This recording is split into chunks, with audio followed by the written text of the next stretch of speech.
What's up? It's Chris from StonefoxMedia. I want to bring you guys some news about what's going on with this whole Xbox app, bootleg Twitter UI thing. And in many cases, it's actually similar to Twitter. You can simply follow anyone you want, and Microsoft is separating out the privacy levels between friends and followers, allowing Xbox One owners to decide what information is shared to others. They also provide Xbox Live user has a setup for sharing. Both players can follow each other. They can see things like status, achievements, what player is doing, and they showed a demonstration about how it works and achievements and the uploads. And then you also have the ability to follow people without being on their friends list. Basically, if you wanted to follow, like, you know, I don't know, fucking Will Smith or some shit, you can fucking follow his ass. And, you know, you don't actually have to be a friend. So it's basically kind of like Twitter in many senses. What I can say about this UI is that it is not all bad, but there are bad points about it.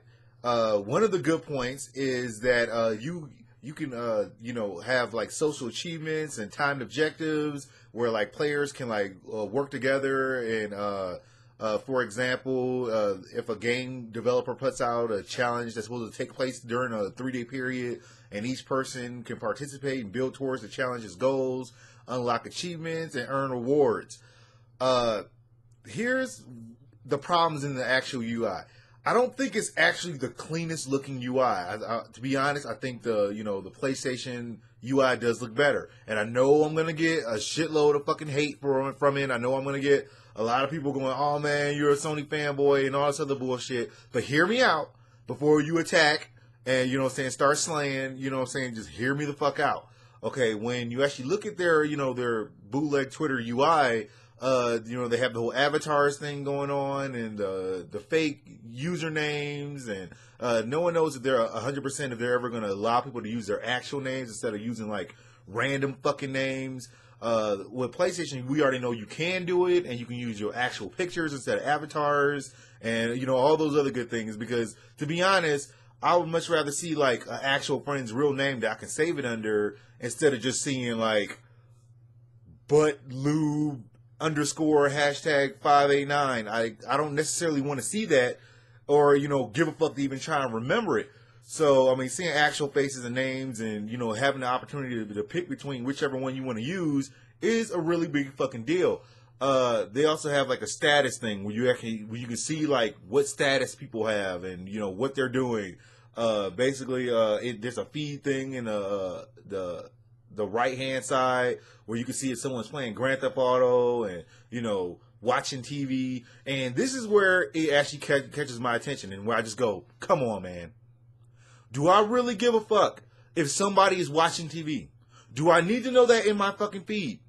I don't know. If you can like eliminate stuff from the feed, that would be awesome. But having people say Billy Joe's watching fucking TV, I don't give a fuck. I really fucking don't.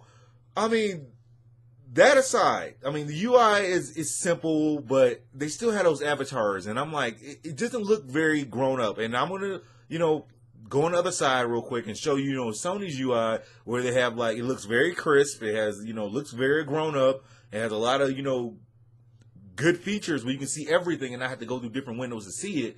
But, you know what I'm saying, you can actually see how clean it looks. To me, that's a big fucking deal. Now, the problem with both of these apps is that I don't know if people necessarily care about achievements that much. I mean, I have never, and I talked about this in my last video, I've never walked around and looked at other people's trophies and said, "Oh man, you got the God of War trophy," or "Man, you got that fucking Halo trophy." You know, I've never looked or gave a fuck about other people's trophies. And I challenge you to answer, you know, this question. Have you ever yourself had a conversation with a bunch of dudes or gamers or whatever, and you're like, hey man, you get the fucking bronze trophy? No one does that shit. No one fucking talks about it because no one gives a fuck. You play the game and then an achievement pops up in the upper corner and it goes, "Oh man, you successfully ate the fucking bagel." You know what I'm saying? It's like, it's not something that makes people give a fuck. Because you play a game and it just pops up by itself. So it's not like you have to do a whole hell of a lot to get these trophies to pop up. They're pretty much automatic. Tell me what you guys think. Do you think the PlayStation UI looks a little bit more professional, or do you think like the Xbox, you know, app looks just as good, or if not better. I mean, to be honest, I'm preferring the PlayStation app. It looks so damn clean. It's just ridiculous. But that has yet to be seen how they will actually work.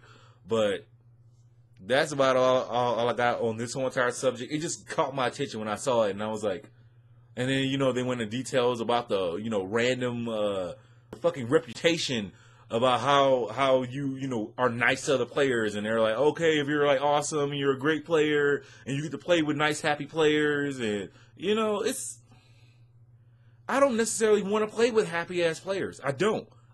Sometimes happy ass players are fucking boring. When I'm playing like a shooter or whatever, and it's a gigantic fucking game, everyone's talking mad shit. People on the other team are talking mad shit. People on your own team are talking mad shit. And, I guess, like, in some ways, not using your real name, on, like, Xbox Live is a good thing, because how else are you supposed to call people obscene racist names without them fucking knowing your identity? That's going to put you out there on blast. And don't tell me you ain't never heard the N-word dropped while playing fucking any online game, because you ain't real gaming if you ain't heard it at least once. And I'm like, playing a damn game, and it's just like, N-word, N-word, N-word, kill them all. And then the fucking avatars and all the other crazy shit, the icons and like Call of Duty or something like that is like swastikas and shit. And I'm like, really? Who's still racist? You know what I'm saying? It's fucking 2013. Who the fuck is still racist? I mean, damn. But, anyway, that's all I got for y'all today. I will holler at y'all later as soon as I find out some more news about what's going on. I'll let y'all later. StonefoxMedia. You're nothing but a black bastard. I'm not a black bastard. I got a father. I don't care. You're still a black bastard.